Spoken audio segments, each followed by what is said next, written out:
Orando con la palabra.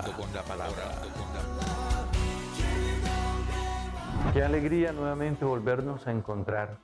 Qué alegría este día, bendito sea el Señor, que envía el Espíritu Santo a todos nosotros para que con su luz podamos avanzar.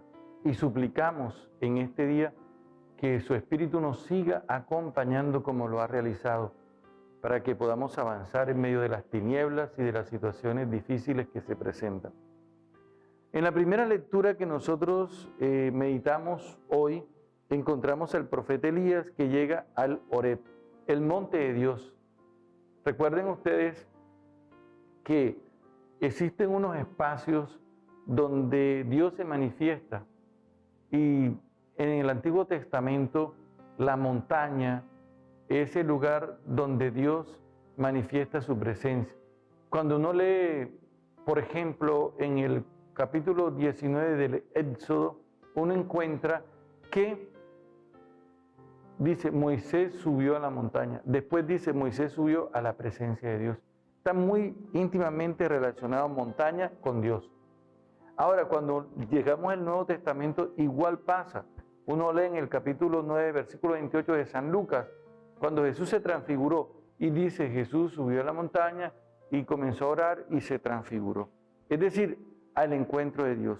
¿Y qué pasa entonces con Elías? Elías llega a ese monte de Dios, pero Elías se mete o se introdujo en una cueva y pasó la noche. Aquí encontramos una simbología bien bonita, porque Elías está huyendo de Jezabel, lo van a asesinar. Sin embargo, Elías, ¿qué hace? Se mete en la cueva, pero dice el texto, es de noche, haciendo alusión precisamente a las fuerzas del mal que están asediando a Elías. Dios, en medio de toda esta situación difícil que está viviendo el profeta, como pasa con nuestras vidas, no abandona al profeta como tampoco nos abandona a nosotros. Debemos pasar por esos momentos en los cuales sentimos que estamos ocultos en una cueva, sentimos que estamos invadidos por las tinieblas, pero no podemos abandonar la oración, ni podemos perder la esperanza, ni la confianza en el Señor que actúa en la historia por medio de los acontecimientos. No sé cuánto tiempo demoró Elías. Dice, pasó la noche. Pero es que pasó la noche puede ser, como dice San Juan de la Cruz en su espiritualidad, que la noche puede ser larga, puede ser un momento difícil. Y llega la palabra de Dios. Dice, le llegó la palabra del Señor que le dijo, sal y permanece de pie en el monte ante el Señor. Ese es Dios. No quiero que estés en la cueva y no quiero que te acostumbres a las tinieblas. Sal y ponte en pie porque el Señor va a pasar. Entonces pasó el Señor y hubo un huracán tan violento que hendía las montañas y quebraba las rocas ante el Señor, aunque en el huracán no estaba el Señor. Esto es toda una teología, porque precisamente Jezabel está buscando al profeta para asesinarlo, ya que el profeta está defendiendo la religión a la experiencia de Yahvé, y Jezabel está proponiendo una experiencia religiosa basada en el culto a Baal.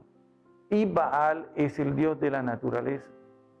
El ídolo Baal está mezclado y relacionado con los actos que la naturaleza realiza. La lluvia, el huracán. ¿Qué pasa? Que aquí hay una purificación de la religiosidad. Dios no está ahí. Dios no está en el huracán. Tampoco el Señor va a estar presente en el terremoto. Y si usted se pone a analizar, la experiencia religiosa de Baal es violenta, está relacionada con la violencia. Usted lo va a descubrir cuando los sacerdotes de Baal rinden culto a Baal, se hacen daño en el cuerpo, se cortan para entrar en trance. No así la experiencia religiosa con Yahvé. Después del terremoto vino fuego y tampoco Dios estaba en el fuego. y luego dice la palabra que vino una brisa suave. Esta brisa suave está haciendo alusión precisamente al libro del Génesis capítulo 3, versículo 8, cuando dice que Adán y Eva, a causa del pecado, estaban desnudos, es decir, desamparados en su existencia, y sintieron a la hora de la brisa de la tarde que Yahvé bajó para estar con ellos. Un signo, la brisa suave y delicada. En esto sí se manifiesta Dios, porque Dios a nosotros nos pide precisamente esa calma. Nosotros tenemos que permanecer en esa calma y en ese silencio, porque en esa calma y en ese silencio Él va a manifestar su presencia en medio de nosotros. ¿Y qué sucede entonces? Que Dios se manifiesta porque Él necesita manifestarse para que el profeta se llene de mucha fuerza y pueda enfrentar las situaciones difíciles. En el Evangelio encontramos también otro detalle. Dice la palabra que Jesús subió a la montaña para orar. Otra vez, montaña, oración. Lo que estamos analizando en la primera lectura. También está la noche. Llegada la noche, estaba allí solo. Pero esta noche, igual que el profeta Elías, está afectando a los discípulos. Está afectando a los discípulos, pero Dios, nuestro Señor Jesucristo, los está contemplando desde la montaña. Hay otro elemento que sucede aquí. Mientras tanto, la barca iba ya muy lejos de tierra, sacudida por las olas, porque el viento era contrario, y aparece nuevamente la presencia del viento contrario que destruye y que quiere precisamente someter a la barca. Dice, los discípulos, dice la palabra, a la cuarta vela de la noche se acercó Jesús andando sobre el mar. Ahí está la manifestación. No va a ser eterna esta noche, como tampoco fue eterna en la experiencia de Elías. Lo que debemos tener presente es que el Señor se va a manifestar y que el Señor va a venir. Igual que nosotros mañana tenemos la plena y absoluta confianza que el sol va a aparecer nuevamente. Y no importa si hay nubarrones mañana, no importa si hay nubes oscuras, lo que sí sabemos es que el sol se va a manifestar, lo creemos. De esa manera Dios quiere que tú, utilizando esta analogía, creas profundamente que el Señor se va a manifestar en tu vida y que el Señor te va a comunicar esa paz y esa fuerza para vencer toda adversidad. Pedro ve a Jesús realizando esto, vencer las tinieblas porque Él es la luz del mundo. Vence la fuerza contraria a través del viento huracanado, igual que el profeta Elías. Igual que el profeta Elías, que Dios le dice, sal y ponte en pie ante la cueva. Pedro también dice al Señor, déjame ir, mándame ir hacia ti sobre las aguas. Él le dijo, ven. Y Pedro bajó y se echó a andar sobre las aguas. Igual que el profeta se está llenando de la fuerza de Dios en medio de la calma.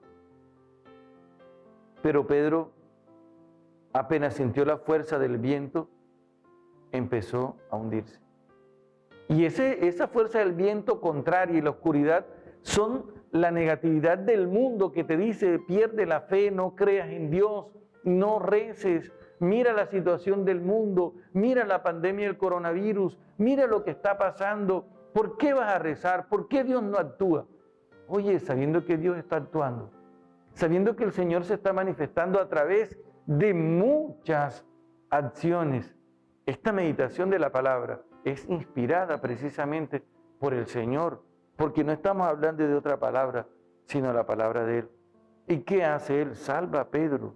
Inmediatamente, cuando Pedro se estaba hundiendo, lo agarró y le dijo, hombre de poca fe, tú mañana estás convencido que el sol va a salir y va a iluminar. ¿Y por qué no creíste en la manifestación y en el poder de Dios?